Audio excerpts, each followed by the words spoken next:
rumah saya. Bapak ke Kartanegara. Di mana di negara lain yang kalah, yang harus ucapan selamat. Ini yang menang datang ke rumah saya begitu.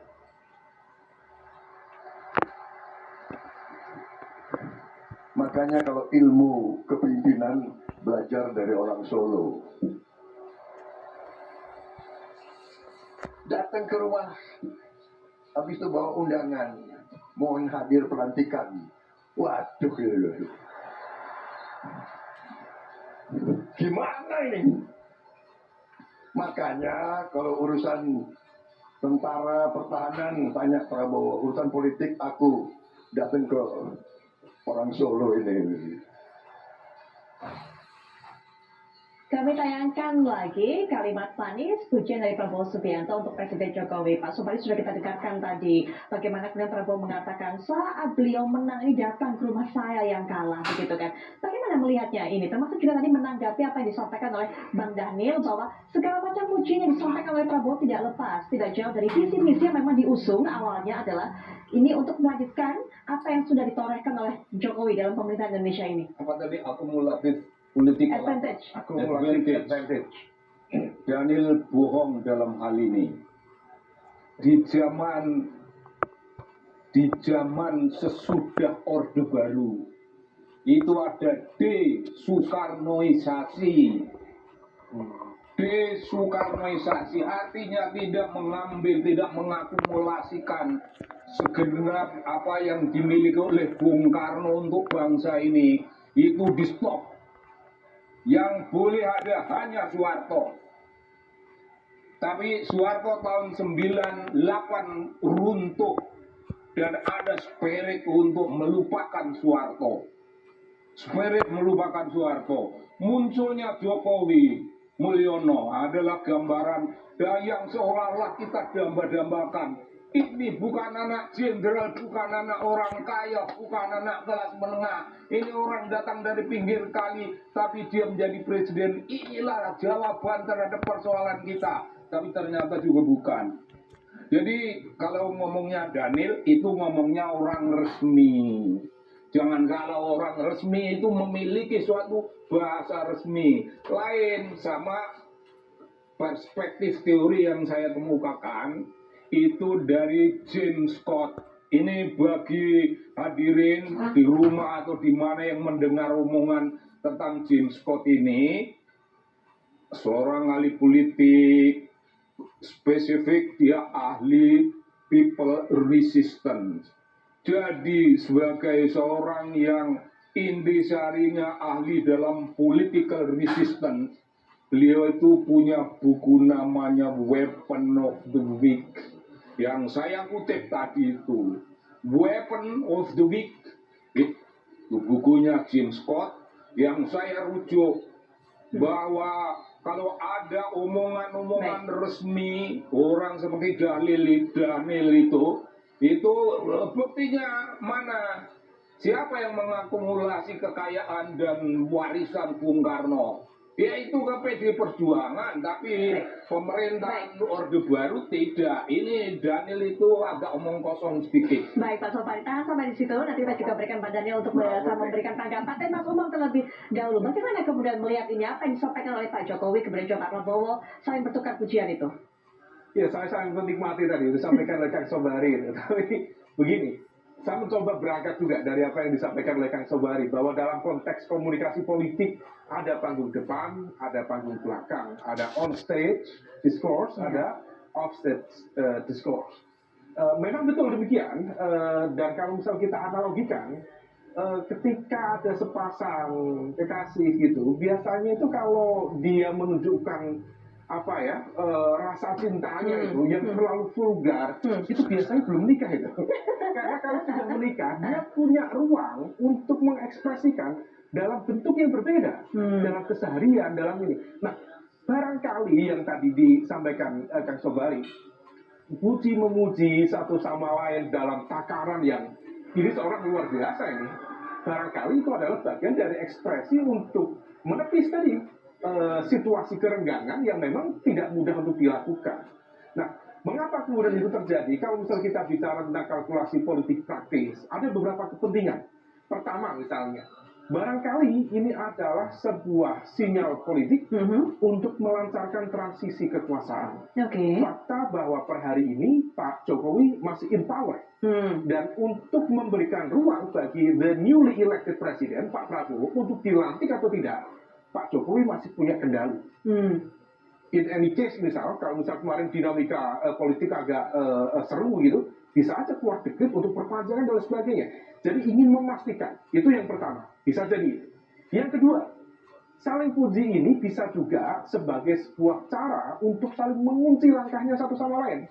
Supaya dalam nanti keberlanjutan pemerintahan yang akan datang, Pak Prabowo tetap berada dalam koridor yang diharapkan sesuai dengan agenda kepentingan ekonomi politik Pak Jokowi, dan Pak Jokowi juga barangkali juga diharapkan tetap berada pada satu koridor yang diharapkan dalam tanda kutip tidak merecoki pemerintahan baru. Karena muncul juga spekulasi-spekulasi kalau di Golkar terjadi dinamika, jangan-jangan ini menjadi, kalau tadi istilah Kang Sobari, the weapon, the political weapon dari Pak Jokowi untuk mengamankan kekuatan dan mengendalikan bagaimana kemudian mekanisme kekuasaan berjalan. Kemudian yang ketiga, bisa saja ini adalah sebagai cara dari Pak Prabowo, konteksnya adalah untuk apa ya, kalau misal kita istilahkan itu beberapa hal terkait dengan situasi terkini, misalnya terkait dengan upaya untuk menjaga stabilitas dan mencegah terjadinya polarisasi. Gagalnya paripurna terkait dengan pengambilan revisi Undang-Undang Pilkada kemarin adalah sebuah indikator yang cukup clear bagaimana sebuah keputusan politik sudah selesai di level tingkat pertama, dibalik, begitu dibawa ke paripurna, gagal. Gagal memiliki dua makna. Ini gagal secara teknis, karena para anggota DPR nggak bisa masuk di gedung, karena sudah diblokir oleh demonstran, ataukah ini adalah wujud dari intra-elit konflik, karena perbedaan cara pandang, perbedaan pendekatan, dan barangkali ada perbedaan perspektif antara Pak Jokowi yang memiliki agenda kepentingan, misalnya di putusan 70 itu di MK itu terkait dengan batas usia, implikasinya kepada Mas Kaisang. Kalau misal kemudian ini putusan ini digagalkan, maka yang terkena adalah Pak Jokowi. Atau misal Pak Prabowo punya kalkulasi lain. Nah, situasi ini yang tampaknya memang tidak mudah, tapi kalau misal tadi kita gunakan sekali lagi argumen yang disampaikan oleh Kang Sobari dengan nyengklit keris gitu ya, itu logika-logika realis. Karena memang dalam kontestasi kekuasaan, praktik tradisi realis itu lebih dominan. Artinya bahwa nilai-nilai tentang loyalitas, tentang militansi, tentang penghargaan terhadap persahabatan dalam satu sisi ya dalam politik praktik, tetapi seringkali itu semua sudah hilang.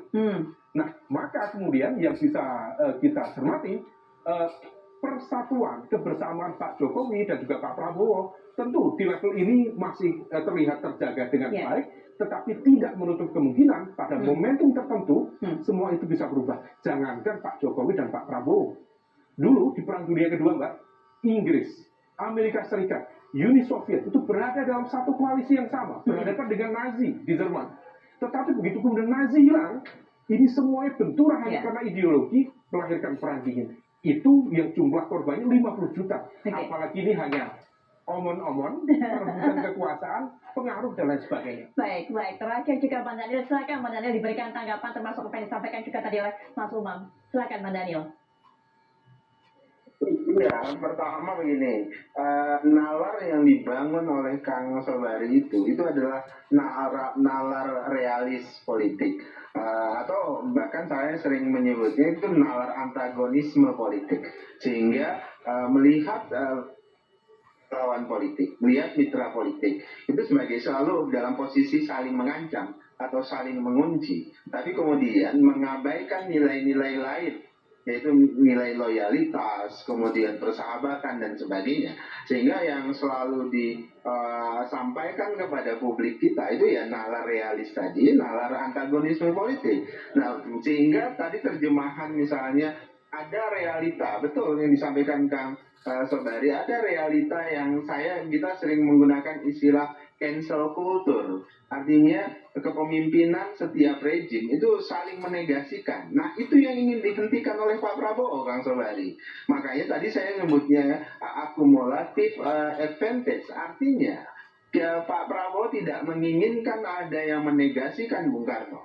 Pak Prabowo tidak menginginkan ada yang menegasikan Pak Harto, sampai dengan tidak ada yang menginginkan menegasikan Pak Jokowi. Kenapa? Karena setiap pemimpin, karena setiap presiden itu memiliki keunggulan, memiliki advantage-nya masing-masing. Nah, ya, beliau punya kekurangan, ya, itu yang menjadi koreksi kita. Dan itu yang harus diperbaiki. Nah, perspektif Pak Prabowo ketika saya terjemahkan tadi sebagai akumulatif advantage itu begitu. Kita mengakumulasikan nilai-nilai kebaikan yang sudah dimulai dan diproduksi oleh Bung Karno sampai dengan Pak Jokowi hari ini. Jangan lagi ada perilaku atau moral politik yang menegasikan kepemimpinan atau pemimpin-pemimpin sebelumnya, seperti kritik Kang Sobari tadi. Itu yang diinginkan Pak Prabowo. Nah, kemudian yang kedua, ya, Pak Prabowo juga ingin menghentikan model-model nalar antagonisme politik. Bahwasannya di politik seolah-olah kemudian tidak ada itu yang namanya loyalitas. Dalam praktek politik Pak Prabowo selama ini, Pak Prabowo sering dikhianati. Tapi Pak Prabowo tidak pernah mengkhianati mitra politiknya. Dan itu yang selalu dijaga oleh Pak Prabowo. Dan Pak Prabowo ingin menghadirkan kepemimpinan yang nilai-nilai gotong royong hadir dan keguyuban hadir, sehingga rakyat merasakan bahwasannya pemimpinnya itu bisa bersatu dan bisa menghadirkan kebersatuan dan gotong royong. Kira-kira begitu. Baik, Pak Daniel. Terima kasih sudah hadir secara daring untuk memberikan pandangannya. Sayang sekali waktu kita yang terbatas. Pak Sobari terima kasih, Kak Umum juga terima kasih. Nah, setelah jeda juga Ken Ana akan kembali ke hadapan Anda dengan rangkaian kabar-kabar menarik lainnya. Silakan Ken Ana. Ya, Putri Viola dan